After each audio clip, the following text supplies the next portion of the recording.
ಬನ್ನಿ ಬನ್ನಿ. ವಾವ್, ಎಷ್ಟು ಚೆನ್ನಾಗಿದೆ. ನಮ್ಮ ಹಳ್ಳಿನೇ ನೆನಪಾಯಿತು. ಸಿಟಿಯಲ್ಲಿ ಇದ್ದು ಬೋರ್ ಆಗಿಬಿಟ್ಟಿತ್ತು. ಅದಕ್ಕೆ ಹೇಳೋದು ನೇಟಿವಿಟಿ ಅನ್ನೋದು ಭಾಳ ಇಂಪಾರ್ಟೆಂಟು.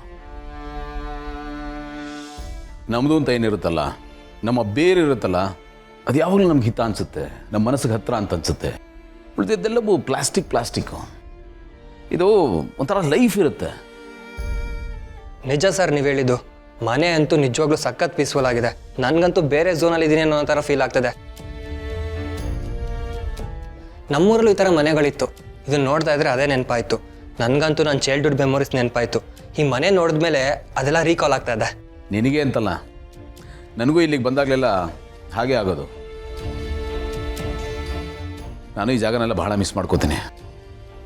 ಈ ಮನೆ ಇದೆಯಲ್ಲ, ಇದು ಬರೀ ಮನೆ ಅಲ್ಲ, ಮನೆಗಿಂತ ಹೆಚ್ಚು. ತುಂಬ ಒಳ್ಳೊಳ್ಳೆ ನೆನಪುಗಳಿದೆ. ಈ ಫೋಟೋಗಳಿಗೆ ಫ್ರೇಮ್ ಹಾಕ್ತಾರಲ್ಲ, ಹಾಗೆ ನನ್ನ ನೆನಪುಗಳಿಗೂ ಫ್ರೇಮ್ ಹಾಕೋ ಥರ ಇದ್ದಿದ್ರೆ ಎಷ್ಟು ಚೆನ್ನಾಗಿರ್ತಿತ್ತು ಅನಿಸುತ್ತೆ.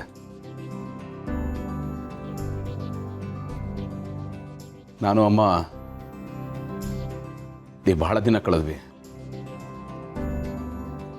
ಇಲ್ಲಿ ಮಳೆ, ತೋಟ, ಗದ್ದೆ, ಅಜ್ಜಿ ಹಾಕ್ತಾ ಇದ್ದ ಬೆಳ್ಳುಳ್ಳಿ ಒಗ್ಗರಣೆ, ಬದನೆಕಾಯಿ ದೋಸೆ. ಬದನೆಕಾಯಿ ದೋಸೆನಾ?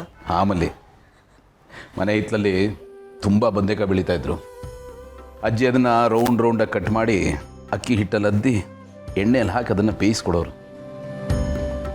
ನೆಂಚ್ಕೊಳ್ಳೋದಕ್ಕೆ ಕಾಯಿ ಚಟ್ನಿ, ಅದ್ರ ಮೇಲೆ ಗಟ್ಟಿ ಬೆಣ್ಣೆ. ಸ್ವರ್ಗಕ್ಕೆ ಮೂರಲ್ಲ, ಬರೀ 1.5 ಗೇಣು ಅಷ್ಟೇ.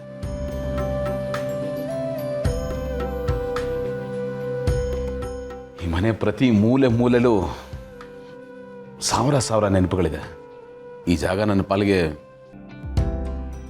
ನೆನಪಿನ ಭಂಡಾರ ಇದ್ದ ಹಾಗೆ, ನೆನಪಿನ ಮ್ಯೂಸಿಯಂ. ಇಲ್ಲಿರೋ ಪ್ರತಿಯೊಂದು ವಸ್ತು ಜೊತೆಗೂ ನನಗಂಥ ಬಾಂಡಿಂಗ್ ಇದೆ. ನಾನು ಕಣ್ಣ ಮುಚ್ಚಲೆ ಆಡ್ತಾ ಇದ್ದಾಗ ಅಡ್ಕೊಂಡು ಕೂತ್ಕೋತಾ ಇದ್ದಿದ್ದು ಅದೇ ಜಾಗದಲ್ಲಿ. ನಾನು ಓಡಾಡ್ತಾ ಇದ್ದಿದ್ದ ಜಾಗ, ಅಮ್ಮ ಕರೆದ ಜಾಗ, ಅಜ್ಜಿ ತುತ್ತು ಕೊಟ್ಟ ಜಾಗ, ನನಗೆ ಊಟ ಮಾಡಿಸಿ ಜೋಗಳ ಹಾಡಿ ಮಲಗಿಸ್ತಾ ಇದ್ದಿದ್ದ ಜಾಗ. ನನಗೆ ಈ ಮನೆ ಒಂಥರ ನದಿ ಹುಟ್ಟೋ ಜಾಗದಷ್ಟೇ ಪವಿತ್ರ.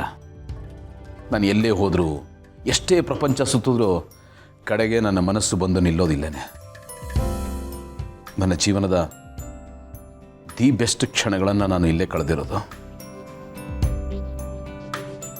ಅಷ್ಟು ವಿಶೇಷ ನನಗೆ ಈ ಜಾಗ. ಹೌದು ಬಾಬ್ನವ್ರೆ,